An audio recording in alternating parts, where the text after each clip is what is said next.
So I have some thoughts about a few different things while I'm printing out my children's homework. Well, some of it.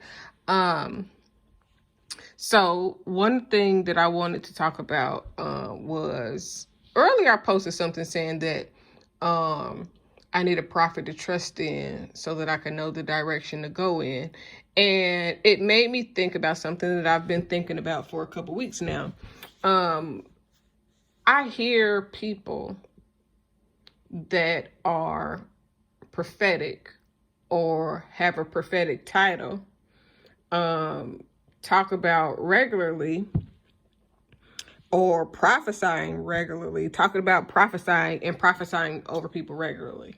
And I don't want to say that it bothers me, but it concerns me a bit because if you're prophesying every week over people, how do they first get the first prophecy that you prophesied in order to reach the next thing that you're prophesying? Because if you're prophesying every week, then every week I'm basically running a different direction, trying to manifest whatever you're prophesying over my life. When in reality, it should be more of, okay, I'm going to prophesy this over your life. And then I am going to teach you how to manifest. I'm going to show you the necessary steps in order to receive the prophecy to manifest into your life. Because if I'm prophesying, one, what is the level of people that I'm prophesying to begin with? Because depending on the level of their spiritual understanding and their mindset, their heart intentions, and so on and so forth, then that's going to, one, tell me what type of prophecy they'll be able to receive. And then the second thing it's going to do is tell me how well I need to guide them into manifesting what it is that God showed me that they are going to manifest in the prophecy. So sometimes it's necessary for you to, as a prophet or a prophetic person, somebody that may have foresight or have visions and dreams or sees things, sometimes it's necessary for you to walk people through the things that you've seen so that they can manifest those things into their reality. And when I say walk people through that, I literally mean, okay, so in this dream or this vision or this thing that I seen that had some relation to you, these are the things that I saw in making that thing be true. So if I have a dream that plays out a certain way, then it is important for me to share the people that I'm telling a prophecy. It's important for me to tell the person that I'm prophetically speaking into their life what happened so that they can be aware of the things that are necessary for that thing to manifest. So that means that if you're trying to manifest something, if I seen something, or if God showed me something, or if I spoke prophetically over a congregation or your life, then I should be able to tell you what God told me that's going to lead to that thing coming to pass. Because and I have nothing against people that prophesy every message that they teach. I think that it makes them feel like they are helping people. It makes them feel better about the word that they're preaching, but it renders a bit, I don't want to say useless. It becomes to be like a clanging cymbal of sorts if you're always saying that you're prophesying every week, you prophesying every message. So if you prophesy, if you have 2 messages a week, then that means that's 2 prophetic words that you're speaking over people a week. Now, if you're prophesying or you have 2 messages 2 service days a week, 2 or 3 services each time. There is a service day, like Sunday, some people have 2 or 3 services. On Wednesday, people mostly have 1 service. But if you are doing 3 or 4 services in 1 week, and every time you do a service, you say, I'm prophesying over your life. Okay, well, what happened to the last prophecy? How did you help us fulfill the last prophetic word that you gave? Because a portion of being prophetic is not just saying, oh, God is going to do this. A portion of being prophetic is saying, okay, this is how this happens. This is what I see going on, and this may be how you're going to get there. So if you're faced with these certain dilemmas, this is the way to move. This is how you're supposed to operate. And these are the things that will get you to where you desire to be overall in your life. And because I seen the end from the beginning, because that's the prophetic word, is being able to see something that will happen. And then it's essential that if you're able to see what's going to happen, that God shows you the steps or key points that's going to get that person to that prophetic end. Now, you can speak prophetically in somebody's life, and they can, whether they receive it or not, is really going to be on them. If you speak what God showed you all the way through, like normally if I have a dream that involves somebody, I normally try to tell them everything that was involved, so that it's not on me if it don't, you know what I'm saying? Like if I only tell you part of a dream and it involves you manifesting something or being somewhere or avoiding something, or, you know, whatever it is that God is trying to share with you through me, then I am going to give you as much detailed information about whatever it is that I've seen as possible, because God is using me to help guide you. So the more information that I can tell you to help guide you through what God using me to show you or tell you or speak into your life, the better chances you are to manifest what God has for you. Now, that does not mean that if you're a prophetic person, that person is going to carry out what you said, is going to pay attention to what you said, is going to honor how God is using you to help them out. That might not happen, but that does not lessen your role or make your role lesser, as in telling whatever details that you see within your dreams. Now, if you're just, like I said, speaking at sermons, and every sermon that you're saying, you're prophesying over the congregation, again, you have to know who you're prophesying over, because if you're prophesying something very deep and you're prophesying to an immature Christian believer, an immature soul or a baby soul that hasn't overcome enough things through faith to understand how to operate in faith, to really manifest the things that take faith, then you are speaking on, that's where it's talk about the seed.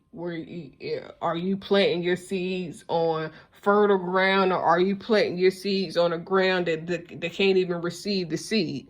Because and receiving the seed doesn't mean that they didn't hear you, that they don't want to do it, but depending on where they are spiritually, mentally, maturely, then that's going to determine how much more you need to feed into that soul or that congregation. Because just giving me a word and saying, I prophesy this is going to happen, without giving me the steps to make it happen, without telling me, is it actually for me, or is this just this group thing that you do to get people motivated to do whatever it is that, you know what I'm saying, that they're trying to do, or whatever the prophecy is. Because in my experience, of helping people manifest things that I see, it is very necessary for them to be guided throughout the process. And then once that thing is manifested, then it's your time to remove yourself, let go, and allow them to do whatever it is that they promised God they would do, with whatever it is that they manifested through the dream that they prayed for, that you seen, and you was able to tell them exactly everything and what it means. So, and if you're dealing with a more mature crowd, and I'm not talking about age, because age does not determine maturity. Maturity is your mindset, how you maneuver, how you handle things, and that's emotional maturity and mental maturity. Emotional maturity is how you're able to process your emotions, how you're able to deal with the things that you're faced with day to day. Mental maturity is how well you process your train of thought in order to be able to emotionally handle whatever it is that you're facing day to day. Spiritually, maturity is, okay, spiritually, do I have enough faith? Have I experienced enough growth? Do I know enough about God and my intimate relationship with God in order to see this thing through, to receive whatever it is that this person is saying? Because if I tell you that I prophesy something over you, but you're not mature enough to receive it, then the prophecy will fall on deaf ears, which is like the seed that fall on the ground that can't receive it, because you're not there. Now, if I am given a prophecy about you and you're not there, but God has told me and showed me how to guide you to get there, then it's a responsibility between myself and God to guide you. Because if I'm prophesying over you, then 9 times out of 10, God has shown me something specifically about you. And I'm not just making broad prophetic things. Now, broad prophetic things are okay if you're dealing with people that are able to receive it at whatever level that they are on. But a prophecy has to be guided through. It has to be seen through. It has to be monitored and groomed, and the manifestation steps for each person is different. But in each way, even if you're dealing with a mature, spiritual, emotionally mature, and mentally mature person, even that person has steps to fulfill whatever prophecy it is that God has spoken over their life. Now, the thing is, can they handle? Not can they handle, because if they couldn't handle it, then God wouldn't have spoken into their life. It's how they handle what God has spoken and ordained, appointed, gifted into their life. Because if they can't handle the steps to get there, then they're not going to be able to handle having it.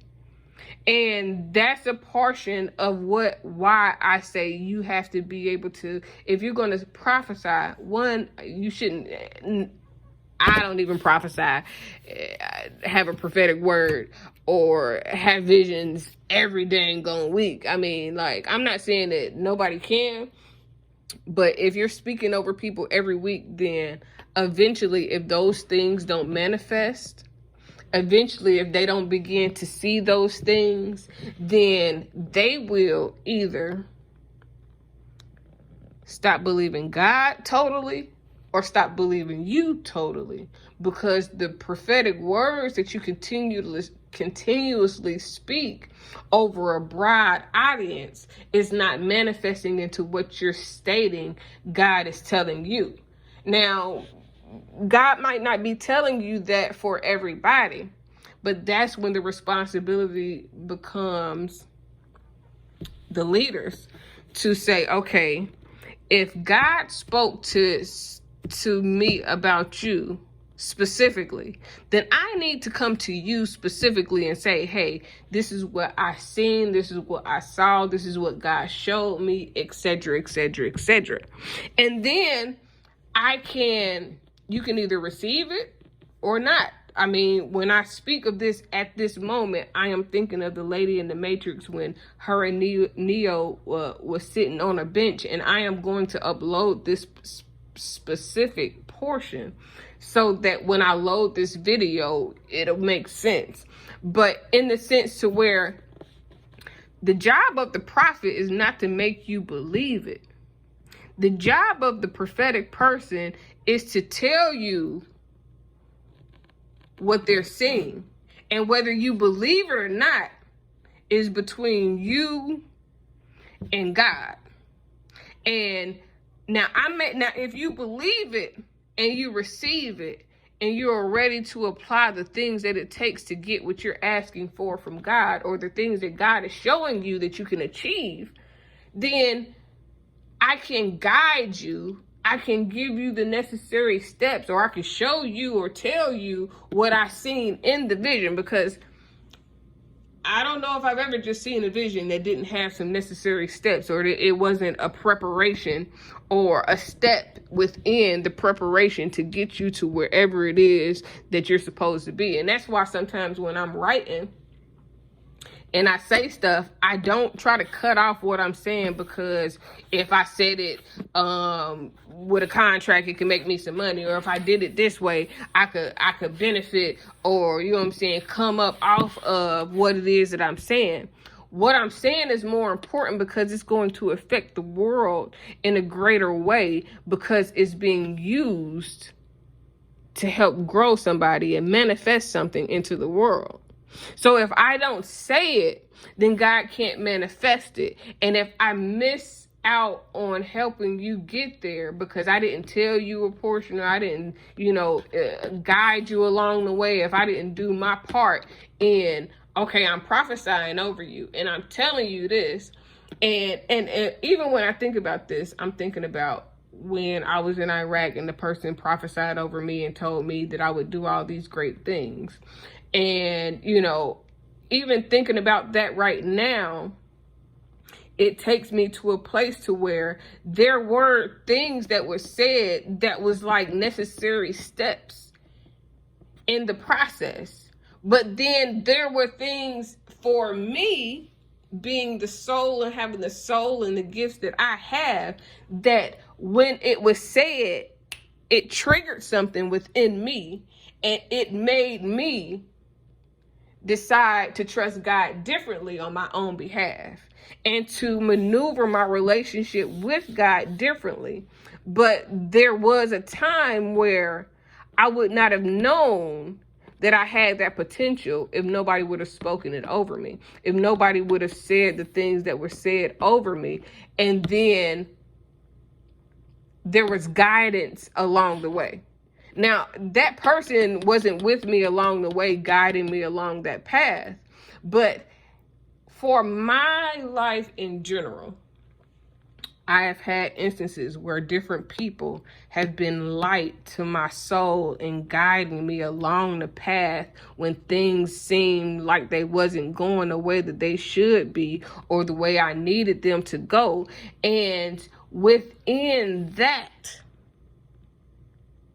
I was guided, but it was God guiding me with different people. And maybe it's that way for other people as well, where God will place people in your life at different times to help you get to where you need to be. Some good, some bad, some, you know what I'm saying? Like, some that God placed there to test you, to see if you're able to say, you know what?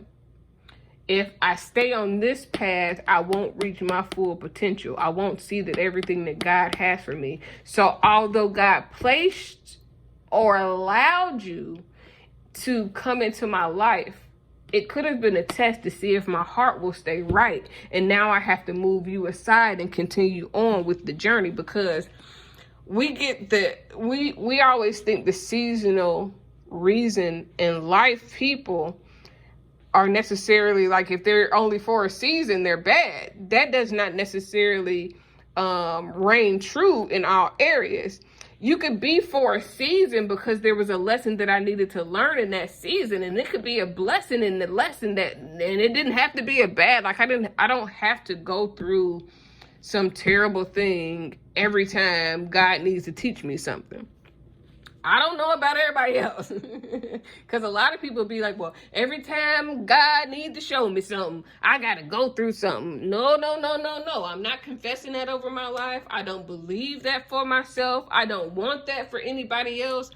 If God is using me, because God is using me, God has tested me to learn that he doesn't have to send me through hell in order for me to listen to him to tell me to go this way to get to heaven.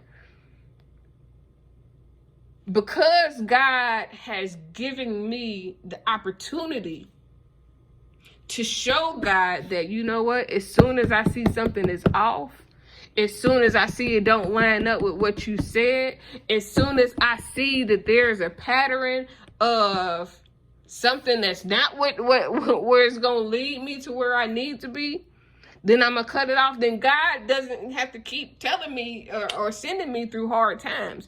Eventually, if you begin to understand within your relationship with God, what God is telling you, what God is showing you, and God don't have to keep beating you over your head for you to get it, then God will begin to speak to you eloquently.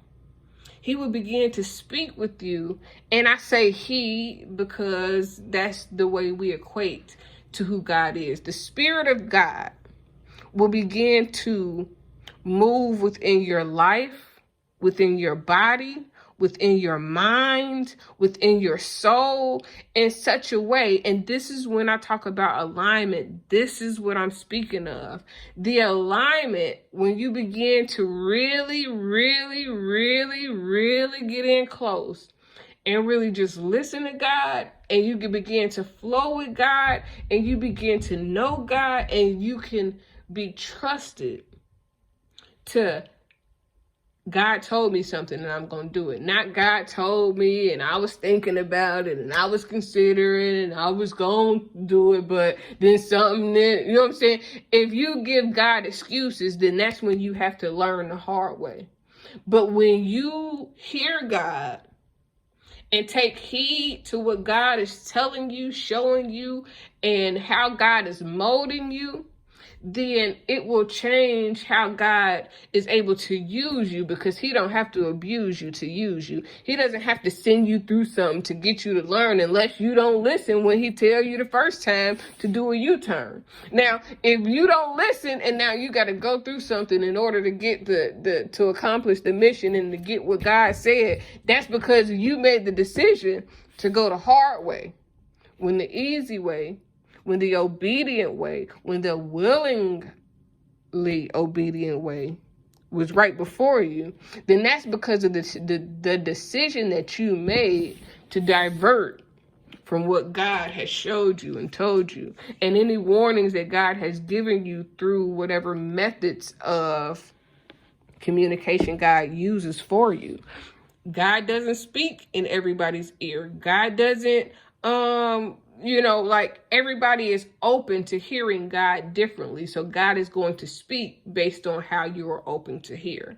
So back to the prophetic word, if you are open to being a prophetic person and you're prophesying, then you also have to be open to saying, okay, I'm going to be responsible with my words, so that if I prophesy something over you, I'm not just speaking something that sounds good. I'm giving you something that God showed me specifically, and that he can direct me to help you direct your path to get there with purpose and determination. And so that you don't lose your self-worth or feel like you've been beat up and you get there and you're battered. You shouldn't be battered when you get to where God wants you to be. Jesus didn't have to be killed in order for us to be free. Jesus had to show us how to be free, how to walk in the mindset of Christ and be free, in order for us to learn how to be free. We didn't learn nothing in his death other than he was killed by somebody that was envious of the position that God put him in. Somebody that didn't understand enough to know enough to protect what God was doing through Jesus. We think that the death is what gives us life. And it really wasn't the death that gives us life. It was the life that he lived, the life that he showed us was possible, the things that he did that was miracles, that really was the life-sustaining force that we were supposed to identify with. I'm not identifying with his death. He died because somebody betrayed him. Yes, he's seen it. He's seen it. Sometimes you see things to avoid things. Sometimes God gives you a vision to say, you know what? I'm warning you about this. Now, if you listen to what I'm telling you when I warn you, then you will change, you know what I'm saying, how you're moving so that you don't have to endure something that I'm telling you is coming.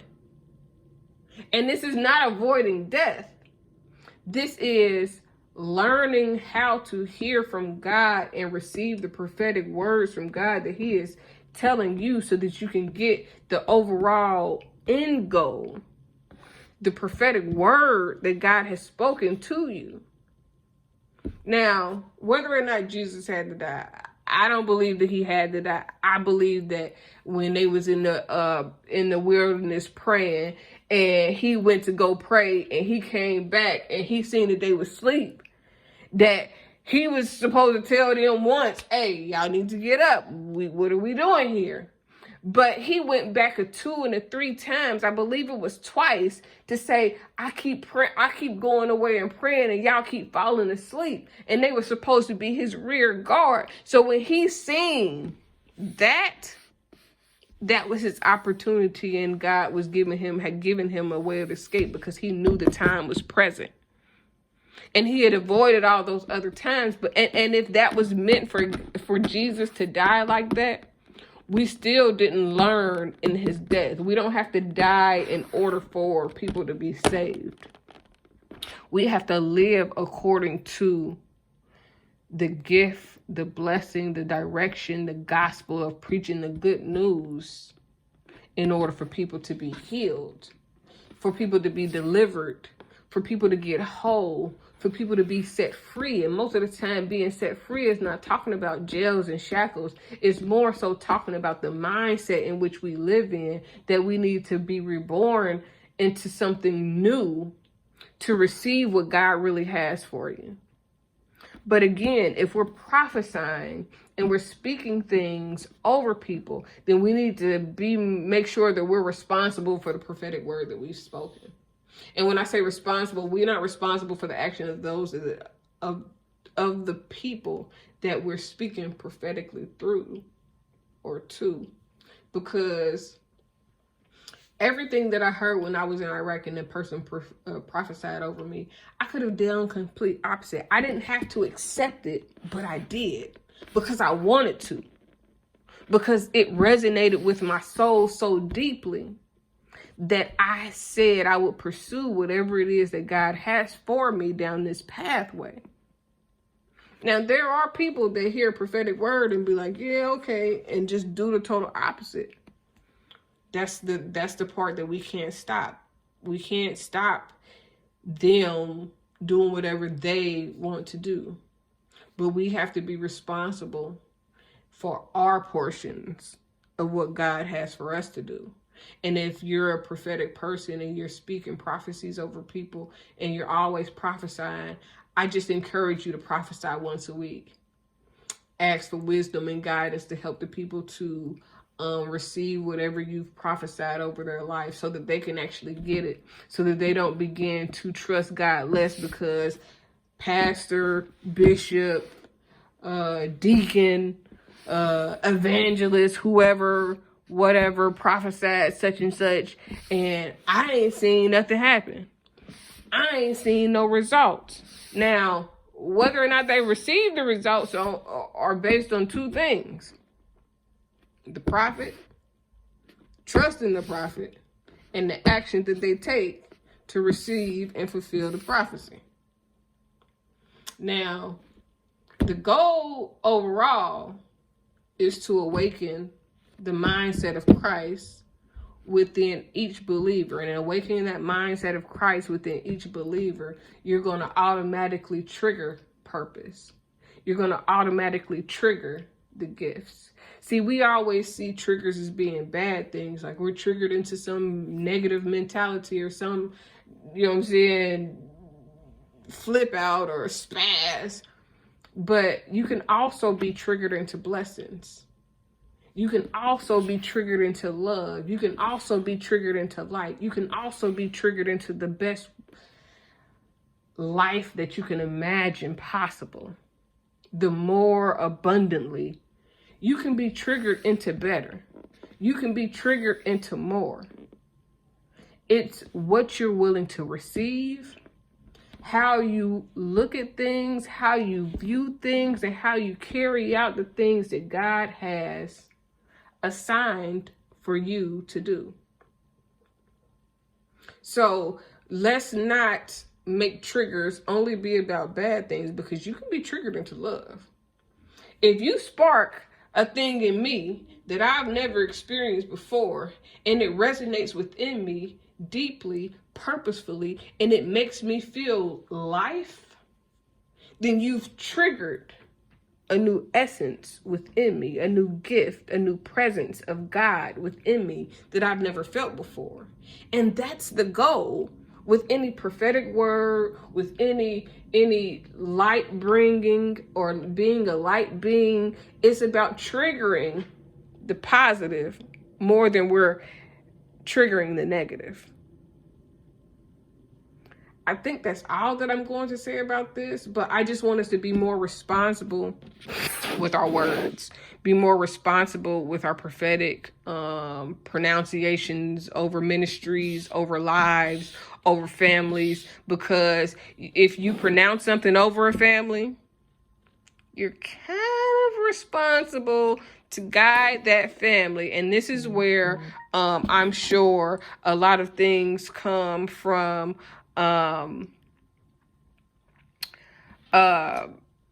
having a pastor or a leader or somebody that's the shepherd. Because if I prophesy to you, then I need to help you get to whatever it is that God has for you. And I think that that's where a lot of ministries and churches and leaders fail, because they miss the part of, we're supposed to be building up a body of people that can go and take on the life of Christ and display Christ in other people's lives, to use their spiritual gifts. Everybody might not be prophetic.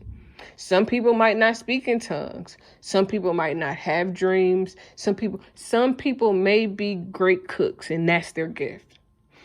And being a chef is kind of like being a healer, because you have the ability to heal people through the meals that you make. Now, whether or not you give them something good or something bad or whatever it is, somewhere in between, whatever gift that you have, whether if it's in a gift of administration, there's some people that cannot get their damn files good. They're not going to email good. It's some people that are not gifted for certain areas. There's some people that's not gifted for organization, but there are people with OCD that's gifted in things being dressed. Everything got to be perfect at all times. And then there are people that's basically, what I'm saying is everybody is gifted where they are needed. And we have to, as leaders, influencers, it is our job to, especially in the body of Christ and the kingdom of God, to help people tap into their purpose, to tap into their gifts, so that they can begin to live a life that's fulfilling to them. And this will be even more, oh my God, this is going to be even more profound in the time that we're in right now, because it's a lot of people that's going to end up jobless. So there's a lot of people that's going to end up adverse situations because of the pandemic that's in the air right now. And they're going to need to be fulfilled with their purpose. It's going to be things that the money, the flashy, all the extra things are not going to satisfy their soul ever in life. And it's going to take things like what's going on with the pandemic now in 2020 that is going to change the atmosphere of love. That's going to change the atmosphere of peace. That's going to probably make speaking freedom more relevant than ever, because people are going to need to feel, know, and understand their purpose. People are going to have to activate their spiritual gifts if they have them, and learn how to walk in them. And that's the responsibility of the prophetic and the leaders and those wise people who are able to understand and comprehend the things that I'm saying and the things of God that are beyond me, so that you can help those others that can't see or that, they don't understand yet. People are so eager to sell products and to create and to compete. And really the overall thing is learning how to become a whole unit and function and help those that need help spiritually, emotionally, mentally, and really taking a step to be purposeful in everything that we do. How does what you're doing lead to fulfilling your purpose? How does it manifest or trigger your gifts to be more active? What is your spiritual gift? This is important right now in this time. What are your gifts? What are you gifted at? What do you do naturally?